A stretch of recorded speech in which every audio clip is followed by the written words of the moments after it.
Good evening everyone. Practice set number 630 पर आ जाइए UP PCS के लिए। वो प्रैक्टिस करने वाले हैं इसमें हम हिस्ट्री के प्रश्नों पर। तो चलिए स्टार्ट करते हैं। प्लेलिस्ट इस टेस्ट सीरीज़ की बना रखी है, वहाँ पर आप टेस्ट नंबर 1 से लेकर 630 तक पहुँच सकते हो। डिस्क्रिप्शन बॉक्स में उसका लिंक दे रखा है। चलिए तो क्वेश्चन नंबर 1 पर आ जाइए। निम्नलिखित कथनों पर विचार करना है। 2 स्टेटमेंट है, बताने की कौन सा करेक्ट है। पुर्तगालियों ने जब गोवा पर अधिकार किया था तब वायसराय अल्फांसो दी अल्बुकर्क था। क्या करेक्ट है। 16वीं सदी के आरंभ में पुर्तगालियों ने फारस में स्थित हरमुर्ज से लेकर मलाया में स्थित मलक्का तक एशिया में पूरे समुद्र तट पर कब्जा कर लिया था। पुर्तगालियों ने किया था या फ्रांसीसियों ने किया था, बताइए। और पुर्तगालियों ने जब गोवा पर अधिकार किया तब वायसराय अल्फांसो दी अल्बुकर्क था। करेक्ट है। करेक्ट है, दोनों के दोनों स्टेटमेंट सी है इसका आंसर।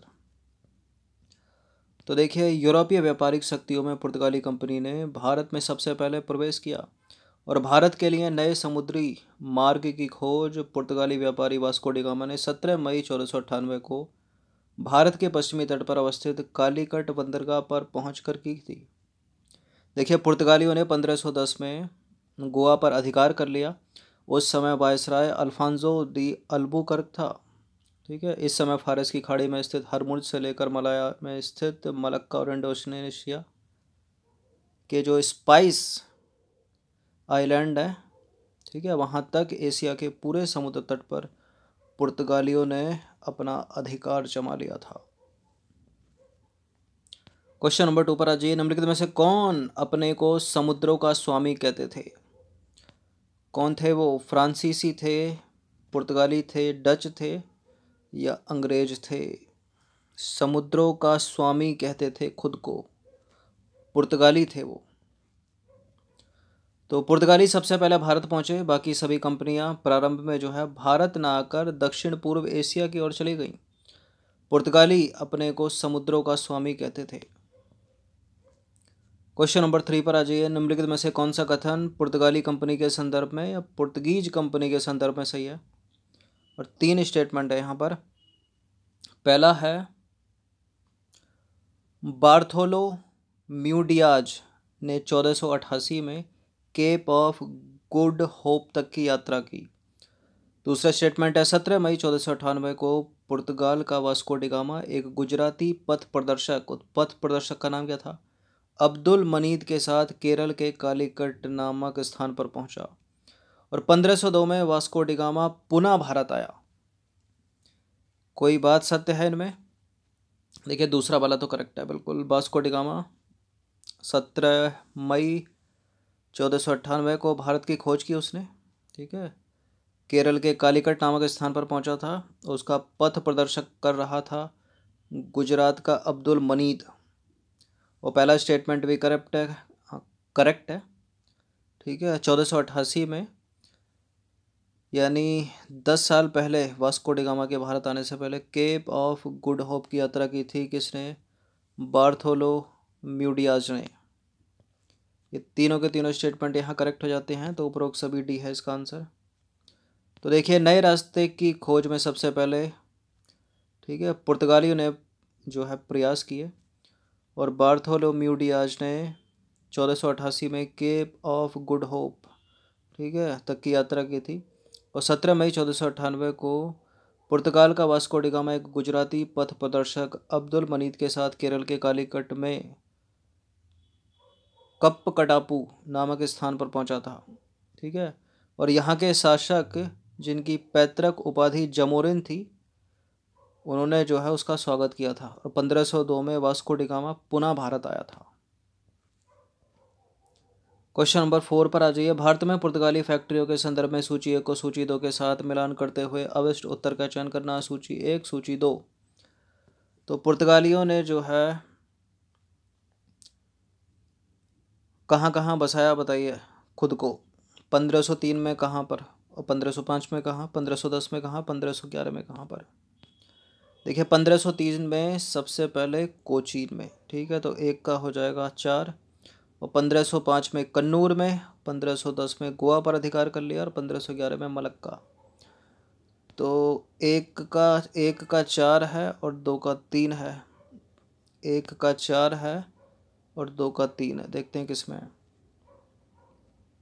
तो 1 2 3 4 ये हो गया, तो 1 का 4 होना चाहिए, 1 का 1 है एलिमिनेट, 1 का 3 है एलिमिनेट, इन दोनों में से एक उत्तर है। 1 का 4 है और 2 का है 3, तो सी हो जाएगा इसका आंसर। तो भारत में पुर्तगाली फैक्ट्रियों की स्थापना और वर्ष निम्नानुसार है। जैसे कि 1530 में फैक्ट्री लगी थी कोचीन में, 1503 में लगी थी कन्नूर में और 1510 में लगी थी गोवा में। ठीक है, गोवा पर अधिकार किया था 1510 में, याद रखना। उसके बाद अगले ही वर्ष 1511 में मलक्का में, 4 साल के बाद 1515 में हुरमुज में और 1534 में बसीन में और 1535 में द्वीप पर और 1559 में दमन पर।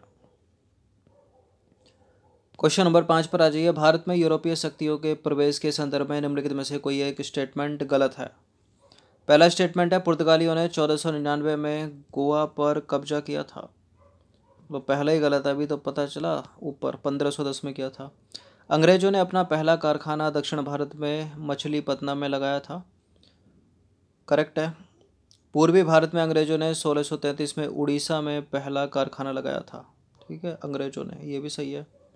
और डुप्ले के नेतृत्व में फ्रांसीसियों ने 1746 में मद्रास पर कब्जा किया था, ये भी सही है। तो देखिए 1510 में अल्फांसो डी अल्बुकर्क ने बीजापुर के शासक आदिल शाह से गोवा छीन लिया और उसकी किलेबंदी की थी। का 1510 में, याद रखना।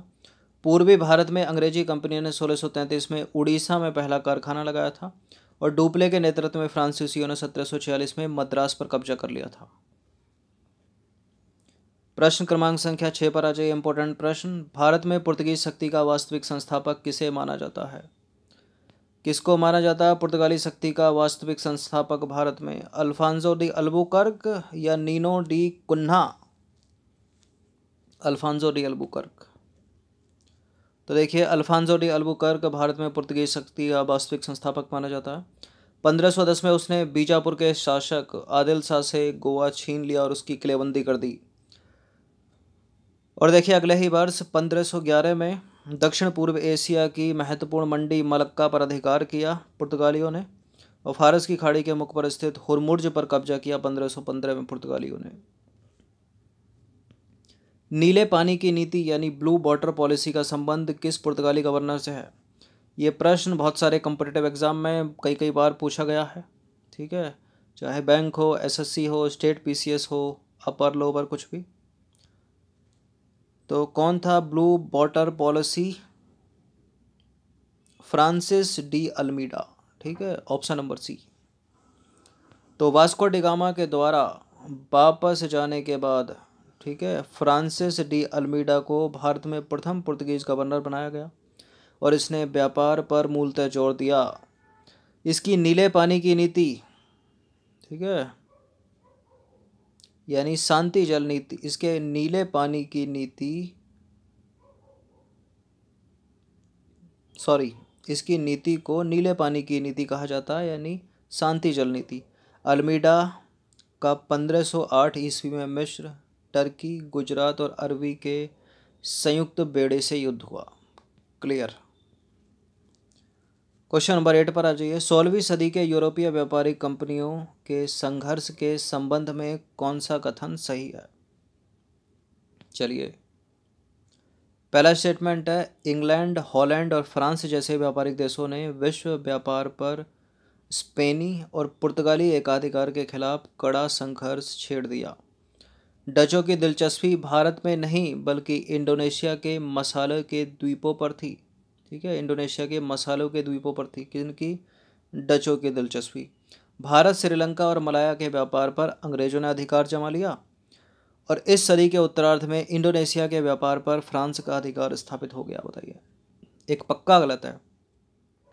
देखिए, जब डचों की इस दिलचस्पी भारत में है ही नहीं, उसकी तो इंडोनेशिया पर है, इंडोनेशिया के मसालों के द्वीपों पर है, तो इंडोनेशिया के व्यापार पर अधिकार तो डचों ने किया होगा ना, फ्रांस ने थोड़ी किया होगा। तो करेक्ट है, करेक्ट है, करेक्ट है, डी वाला गलत है। तो देखिए 16वीं सदी के उत्तरार्ध में इंग्लैंड, हॉलैंड और फ्रांस जैसी उभरती हुई व्यापारिक शक्तियों ने विश्व व्यापार पर स्पेनी और पुर्तगाली एकाधिकार के खिलाफ एक कड़ा संघर्ष छेड़ दिया और इस संघर्ष में स्पेन और पुर्तगाल की हार हुई। इंडोनेशिया पर डच व्यापारियों का अधिकार हो गया और डचों की खास दिलचस्पी भारत में नहीं बल्कि इंडोनेशिया के जावा, सुमात्रा और स्पाइस आइलैंड द्वीपों में थी। ठीक है, जहाँ खूब मसाले पैदा होते थे। भारत, श्रीलंका और मलाया पर अंग्रेजों का अधिकार स्थापित हुआ। तो डी गलत है। क्वेश्चन नंबर 9 पर आ जाइए। किस मुगल सम्राट के काल में ईस्ट इंडिया कंपनी ने भारत में सबसे पहले कारखाना स्थापित किया था? कौन था वो? अकबर लगाकर गलत मत कर दीजिएगा। इसका उत्तर है जहांगीर। तो इंग्लैंड के शासक जेम्स प्रथम ने अपने एक राजदूत हॉकिंस को अकबर के नाम का पत्र लेकर भेजा और हॉकिंस ने मध्य पूर्व में तुर्की और फारसी भाषा सीखी। देखिए 1608 में हेक्टर नामक जहाज से वह सूरत पहुंचा और जहांगीर ने उसे फैक्ट्री खोलने की अनुमति दे दी। ठीक है, तो उत्तर जहांगीर हो जाता है, परंतु पुर्तगीजों के दबाव से शीघ्र ही अनुमति रद्द कर दी गई।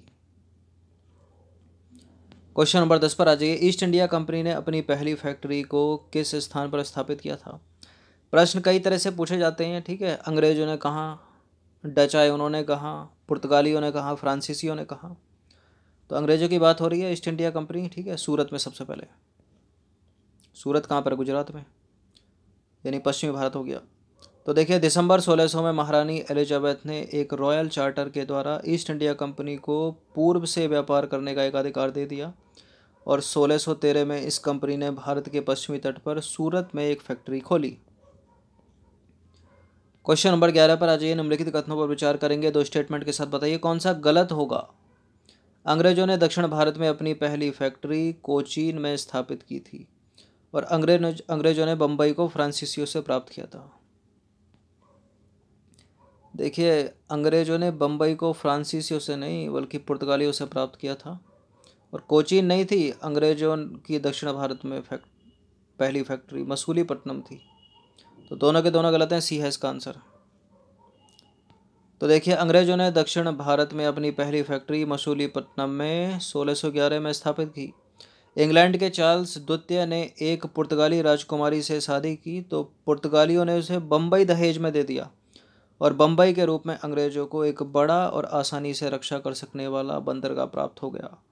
ठीक है, तो पुर्तगालियों से मिला था बम्बई, फ्रांसीसियों से नहीं। क्वेश्चन नंबर 12 पर आ जाइए। अंग्रेज व्यापारियों को बंगाल स्थित उनकी फैक्ट्री से खदेड़ने वाला मुगल सम्राट कौन था? कौन था? जहांगीर लाकर गलत मत कर दीजिएगा क्योंकि इसका उत्तर है औरंगजेब। तो ईस्ट इंडिया कंपनी ने भारत में राजनीतिक सत्ता स्थापित करके भारतीय राजस्व को प्राप्त करने और इस देश को इसी के साधनों से जीतने का प्रयास किया। औरंगजेब के समय 1686 में अंग्रेजों ने हुगली को नष्ट करने का प्रयास किया और मुगल सम्राट के खिलाफ युद्ध की घोषणा कर दी। तब दोनों के बीच शत्रुता की शुरुआत हो गई। ठीक है, अंग्रेजों ने स्थिति को गलत समझा और मुगलों की शक्ति को कम करके आंका। फिर क्या हुआ? युद्ध का अंत अंग्रेजों के लिए प्रतिकूल रहा।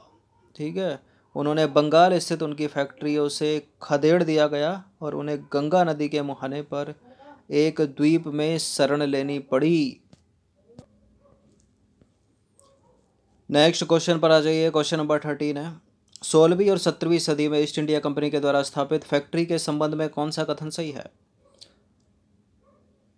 अंग्रेजों की बात हो रही है। तो देखिए इन्होंने मद्रास फैक्ट्री के इर्द गिर्द फोर्ट सेंट जॉर्ज नाम का एक किला बनाया था। और दूसरा स्टेटमेंट है अंग्रेजों द्वारा स्थापित फैक्ट्रियों में वस्तुओं का उत्पादन किया जाता था। देखिए ऐसा नहीं है कि फैक्ट्री बसा दी तो वस्तुओं का उत्पादन हो, गलत है दूसरा वाला स्टेटमेंट, केवल पहला सही है। तो 1639 में मद्रास के राजा से अंग्रेजों ने पट्टा ले लिया और राजा ने उस जगह की किलेबंदी करने, उसका प्रशासन चलाने और सिक्के ढालने की अनुमति इस शर्त पर दी कि मद्रास बंदरगाह से प्राप्त चुंगी का 50% भाग राजा को दिया जाएगा। देखिए यहाँ अंग्रेजों ने अपनी फैक्ट्री के इर्द गिर्द एक छोटा सा किला बनाया जिसका नाम उन्होंने रखा फोर्ट सेंट जॉर्ज। नंबर 14 पर आ जाइए। किन यूरोपियन ने भारत में प्रथमतः सामुद्रिक व्यापारिक केंद्र स्थापित किए थे? वही थे पुर्तगाली। ठीक है, जो समुद्र का स्वामी समझते थे खुद को। तो यूरोपीय शक्तियों में सबसे पहले पुर्तगाली व्यापारियों ने भारत में सामुद्रिक व्यापारिक केंद्र स्थापित किए और भारत में पुर्तगालियों ने 1509 में द्वीप में अधिकार कर लिया और द्वीप पर अधिकार के साथ ही पुर्तगाली हिंद महासागर में सबसे शक्तिशाली हो गए और पुर्तगालियों ने हिंद महासागर से पहले, ठीक है, पुर्तगालियों ने हिंद महासागर से होने वाले व्यापार पर जो है एकाधिकार स्थापित कर लिया। क्वेश्चन नंबर 15 है, अंतिम प्रश्न है ये। कौन सा अंग्रेज अधिकारी 1615 में जहांगीर से मिलकर मुगल साम्राज्य के सभी भागों में व्यापार करने का शाही फरमान जारी करने में सफल रहा? कौन सा अंग्रेज अधिकारी था वो? Sir Thomas Roe, captain Hawkins, sir John GoAir या जोसिया चाइल्ड? बताइए। 1615 में जहांगीर से मिलकर मुगल साम्राज्य के सभी भागों में व्यापार करने का शाही फरमान जारी करने में सफल रहा sir Thomas Roe, option number D. तो 1615 में सर टॉमस रो मुगल दरबार पहुंचा। टॉमस रो मुगल साम्राज्य के सभी भागों पर व्यापार करने और फैक्ट्रियां खोलने का अधिकार देने वाला, ठीक है, शाही फरमान जारी करने में सफल रहा। तो 15 प्रश्न थे ये हिस्ट्री के, इनकी प्रैक्टिस एक बार कर लीजिएगा। धन्यवाद।